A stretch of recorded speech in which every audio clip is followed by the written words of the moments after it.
This is For Advisors by Advisors. I'm your host, Evan J. Mayer, and today we have a very special guest in Mr. Howard Davis. How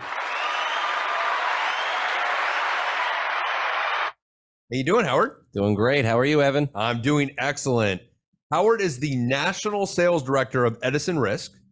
Howard was in the wholesaling business, though, for many years. Started in 2014 with AXA, and then a short trip at Hartford, and then a lot longer trip at Protective Life. Welcome to the show. Thank you. Thanks for having me, Evan. Yeah, absolutely. Tell us how you got started in the business. Okay, great. So when I was finishing up college at the University of Florida in Gainesville, I knew I wanted to move to New York City, but really didn't have exactly the idea of what I wanted to do. So I started talking to some family resources, family friends, people that I trusted, and was just kind of interested in where and what I can do to get to New York. And I met someone who was very high up in AXA Financial at the time and introduced me to the internal wholesaling world of the annuity world. So you knew you wanted to go to New York? I knew I wanted to move to New York City. Okay. And it was just more for the experience of being in the city, or because that's where the job market was? Actually, most of my best friends from high school went to all different schools, and we all just said, hey, let's all reconvene in New York City after college. And literally my 6 closest friends and I moved to New York City.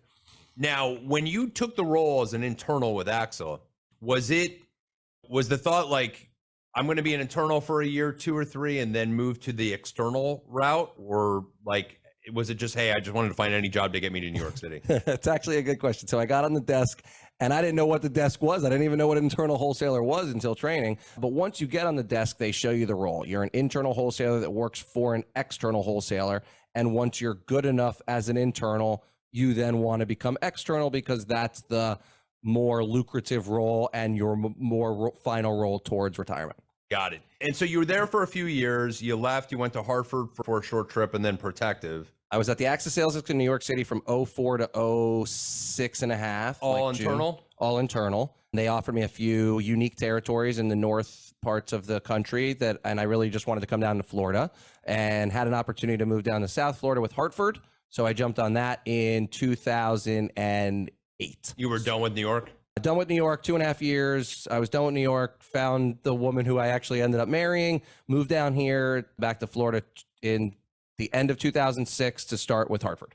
Excellent. And you were at Hartford for a short period, and then 2 years until the financial crisis. Got it. And then went layoffs, I'm guessing, at Hartford? So unfortunately in the wholesaling business, you're only at your carrier's disposal, the insurance company. So yes, when the financial crisis in 08 happened, they got rid of 80% of the sales force, and anybody under 2 years of tenure was gone. And then Protective, you started as an external there? Started as an external covering South Florida, a $0 territory. It was a brand new first territory of Florida. And I took over the Florida territory for Protective to start it from scratch. So let's talk about AXA. Let's talk about your time there. And the reason I'm interested is that I think as advisors, we understand our business, and you as wholesalers understand a lot of our business.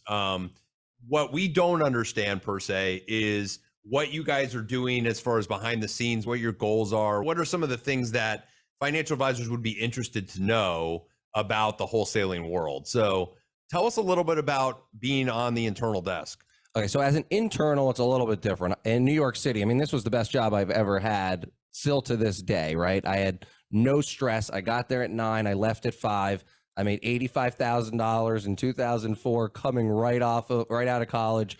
Lived with my 2 best friends and walked to work every day in New York City. This was the best job ever. Loved it. As an internal, you got there and basically you just did whatever your external needed, whether it was sending out rates, emails, following up on business, following up on applications. The internal role is basically if you think about it as the back office of the external, doing all of the things on a day-to-day basis to make sure the territory is operational and flowing. Did you report directly to him? You report directly to your external wholesaler from a business standpoint. And that's not always the same way, right? I mean, in some places, the internals deal with an internal manager. So there's always going to be an internal manager managing the desk because it's just a big group of usually people just out of college, but they're always directly reporting to their external wholesaler from a business aspect. And then there's going to be a sales desk manager managing all of the college kids, let's say. What was the part of that you really enjoyed, and what were the parts that you dreaded? So it was right out of college. So it was nice that it was a stress-free job. I didn't have to take it home with me like the external did, right? I didn't have any work to do at night.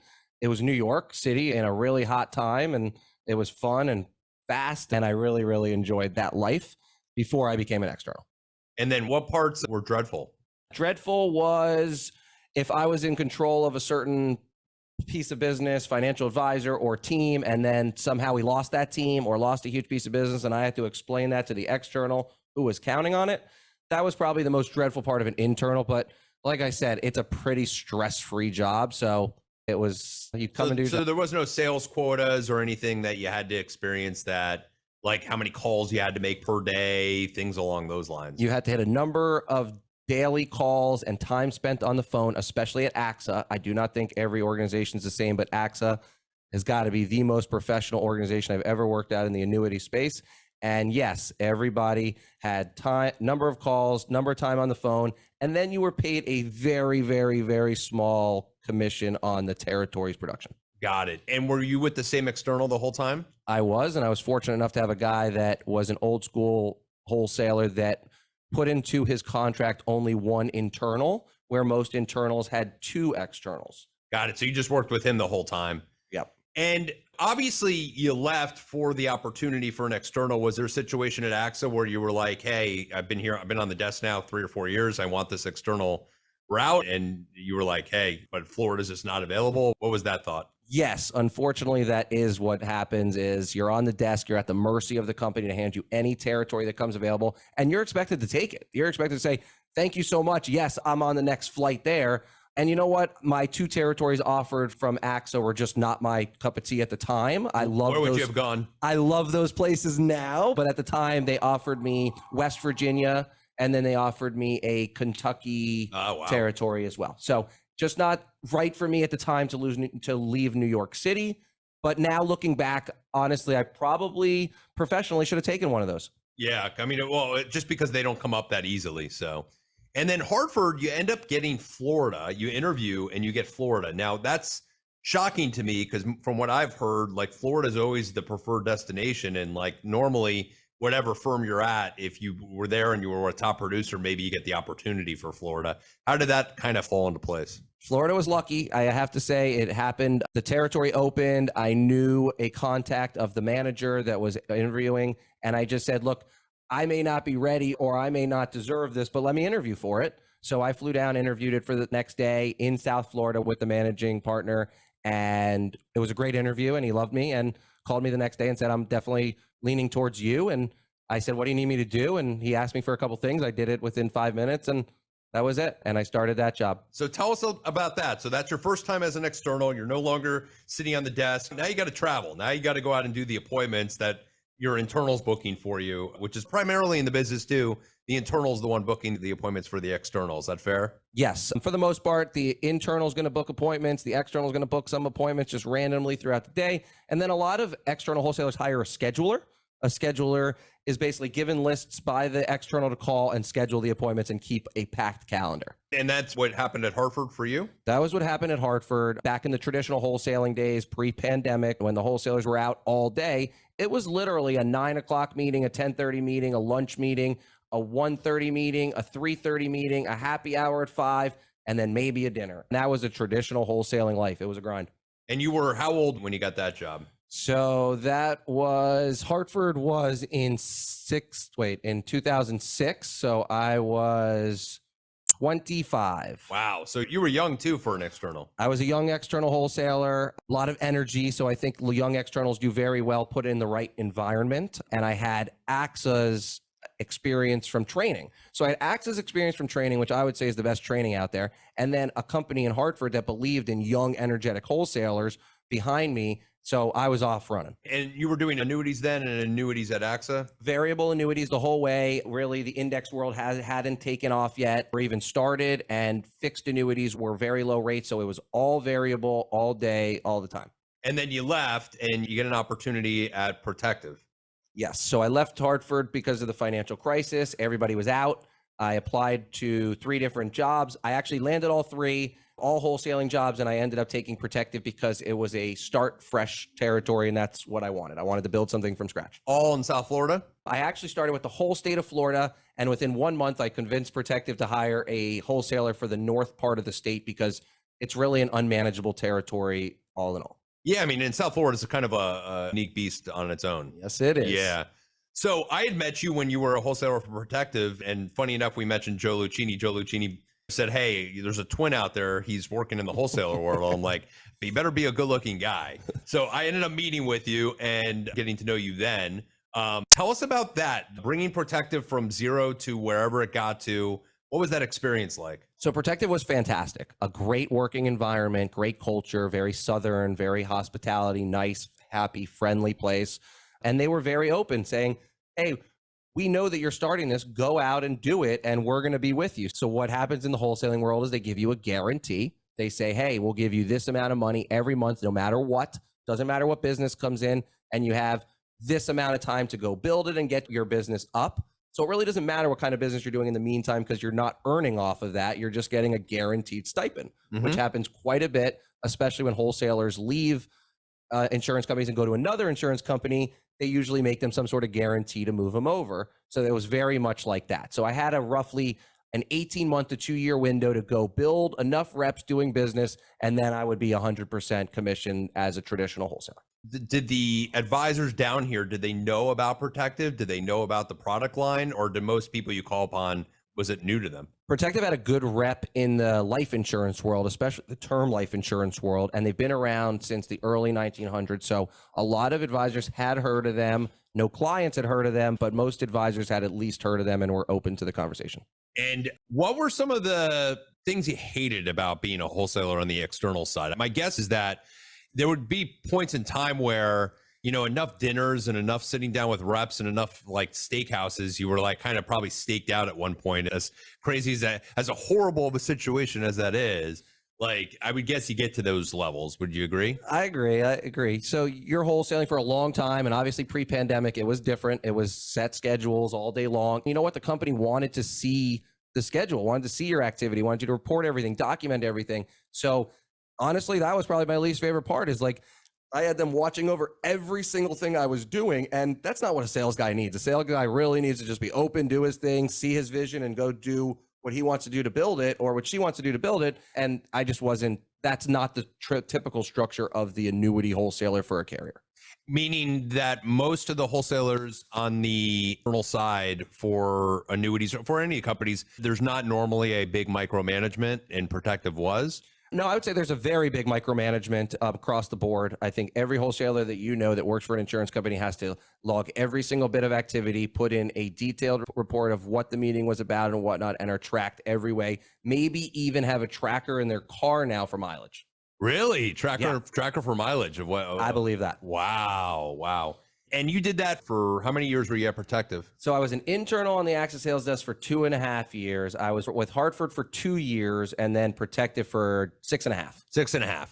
Now, you didn't go to be another wholesaler. So talk about that. Normally when people hit that external route, they're in that role for 10, 15, 20 years. They bank and then they're either out of the business doing something else or they stay in the business. I mean, it can be a very lucrative spot. What transpired? It sure can. Wholesaling's amazing. I love the industry, but here's what I ran into. And you've already hit one. You didn't ask me how my Protective career ended, and that's where I would have got to the second. Hartford ended with the financial crisis. I didn't create the financial crisis. I didn't create the bank problems. And yet they got rid of 80% of the sales force. So I saw the first light of what could happen, right? Yep. I went and built a great territory, and then all of a sudden, boom, you're gone. Protective, great. It was a phenomenal company. Everything was awesome. Birmingham, Southern Comfort, phenomenal. Well, in 2015, they started getting pitched to buy by other companies. And then they had a real offer from Dai-ichi Life, which is the #1 insurer in Japan. In 2015, they started working on that. The deal went through in 2016. Now, Dai-ichi came in and was like, oh, who are all these guys making this number? And they explained who the wholesalers were. And they're like, oh, well, we like this model of maybe some younger guy that makes, a third of that. And we think that model's better. So I saw my income drop within 3 months by about 60% from the protective model to the Daiichi model. And in my mind, I was saying, okay, well, I could move over to another carrier, but then I would be susceptible to the same thing. Every wholesaler has the same fear: territory cuts, product cuts, comp cuts, none of which they can control. So at that point, I said, okay, what can I do for myself for the future to really control that better? And I had already put in 2.5 years at Hartford. I had already put in 6 years at Protective. Well, what if I had put that into an organization where I owned it and I had the control? That's what I wanted to find. And that's what I ended up doing after Protective, was I found that role. So, and you had young kids. I have a 11-year-old, an 8-year-old, a 5-year-old, and a 1-year-old. So when the Hartford debacle happened, I had my firstborn and a brand new house, and my wife looked at me and said, what are we going to do now? And so that really took me on the chin. Then Protective happened. And yes, I was on my third kid at the time when that happened. And I said, and she still looked at me and said, okay, what now? So I really just wanted to get control of my future and really have ownership in what I do. And did Protective stay as Protective as far as the name goes, and is still Protective as of today? Protective, still Protective as of today, owned by Daiichi Life, and they've changed their logo a few times over the years. Got it. So what are we doing now? Okay, great. So now I moved over to the IMO space. And if you thought the annuity space had a lot of acronyms, this is the acronym world. IMO, the Insurance Marketing Organization, or the BGA, Broker General Agency, that world. And what that is, it's the intermediary between financial advisors and non-registered business, non-variable life insurance, non-variable annuities, long-term care, disability, and hybrid long-term care. I handle all of that for a boutique concierge company based out of Southeast Florida. And now I have all the control, right? So it was put into place where he can't cut no territory cuts, no comp cuts. I have every product. And now I walk into a financial advisor's office or my friend that I've known for 20 years and say, I'm no longer showing you all of the products from my carrier.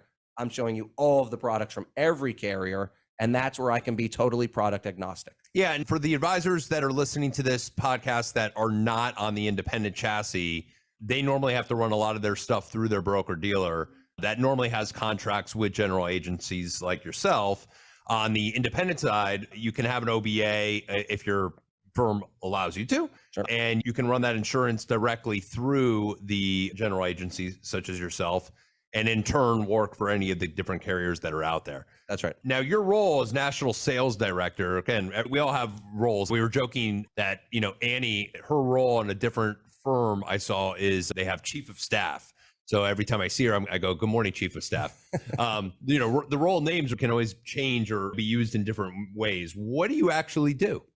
Okay, so that's a good question. I actually do exactly what I did before. I am a wholesaler on the IMO side of things, which does not traditionally exist. Most IMOs are ran on a desk.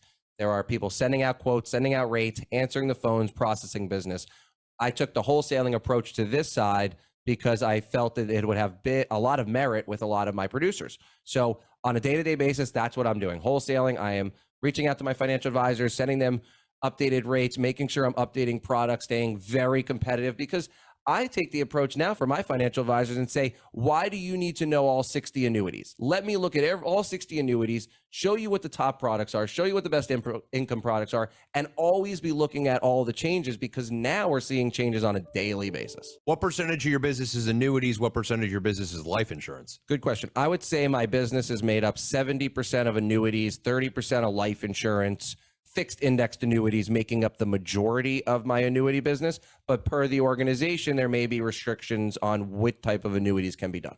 Yeah. So for some people, you may only be able to work with them on insurance if the annuities have to be done through the broker dealer. That's correct. Yep. Yeah, that makes sense. And as far as your territory, this is a small boutique South Florida firm. So your territory is anywhere. Is that? I cover the whole country. We have other wholesalers, a few other wholesalers around in target areas and have their own territories. But by and large, I do have the ability to cover the whole entire country. Since your experience with financial advisors is strong, pretty much since college, you've been working with financial advisors either through internal, external, through different routes. What, in your opinion, makes a good financial advisor good or great? And what makes a bad financial advisor bad? So I think that a great financial advisor would be someone who listens to the client to actually hear what they need or what they want out of life and what they want from their portfolio. Obviously, someone who studies the business and is good at learning the investments and understanding the investments and how it goes as well. But I feel like someone who cares, right? I'll take my father as a real life example. When he sits down with a financial advisor to his retirement stage of life, he wants someone who's going to listen, going to want to know what he wants out of his retirement and can put together an actual plan, not just here's the numbers and here's the investment and how it works. And was that ever a thought of yours? I mean, sometimes you see wholesalers going and then becoming financial advisors. I've actually started to see that more often than not. Was that ever a thought of yours? I never wanted to be a financial advisor. I never wanted to manage people's money. I just can't stomach the ups and downs on that. I have lots of best friends who are in this business, guys who are in their wedding, and definitely love the profession and respect it very much. It's not something that I truly wanted. Now, I am able to write my own life insurance policy, or if I need an annuity, I can write that, but it's not the focus of my business at all. Yeah. And how many advisors do you work with on we'll call it on a monthly basis? Because obviously cases come up, cases don't. How many advisors are you actually servicing at this point? I probably have 200 active reps that'll do business throughout the year in one way, shape, or form, some larger than others, but let's say 200 active agents. But you're happy in your new spot? I absolutely love it. I got offered a traditional wholesaling job a few months ago, a big job, and I turned it down. Well, that goes to show you did your time, you put your time in, and you're happy with what you're doing. For sure. Excellent. Excellent. Any last piece of advice for the next gen advisors, the advisors that, a lot of our podcasts, believe it or not, we have some next gen advisors that are listening because they're on their stage to entering this business. What would be some pieces of advice you would give them? I would say financial advisors need, and anybody in any industry needs to be a student of their business. You are a student of your business. That's your business for the rest of your life. It's what you want to do for a living. You should know everything you possibly should and could know about that business. I would say start there. And to tie this back to wholesaling in my world, use your wholesalers. Your wholesalers are there for a reason. There's no reason any financial advisor should have to know every single 60 annuities, changes, moving parts, riders, rates, and all of that when they have someone that's strictly their job. And for those that are going into the wholesaling business and thinking that's going to be their next career, what would you advise those people?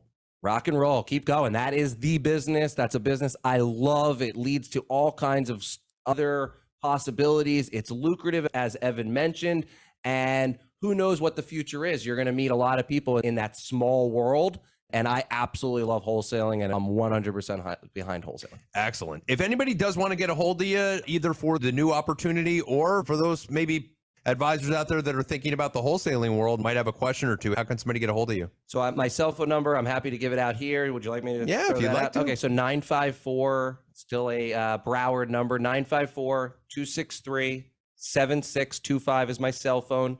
I'm also at howard.davis@edisonrisk.com, EDISONRISK.com. They can find you on LinkedIn, maybe not daily, but maybe weekly. LinkedIn, I'm checking it, trying to check it on a weekly basis these days. I know the world has changed in that retrospect, but I'm checking LinkedIn as well. But yeah, please reach out. Happy to help. I'm happy to show you what's different in the IMO space and how I do things a little differently. Excellent. Thanks again, Howard. Thanks for coming in. For the advisors out there, hopefully you enjoyed today and you found value in it, and we look forward to seeing you at the next one. Thank you.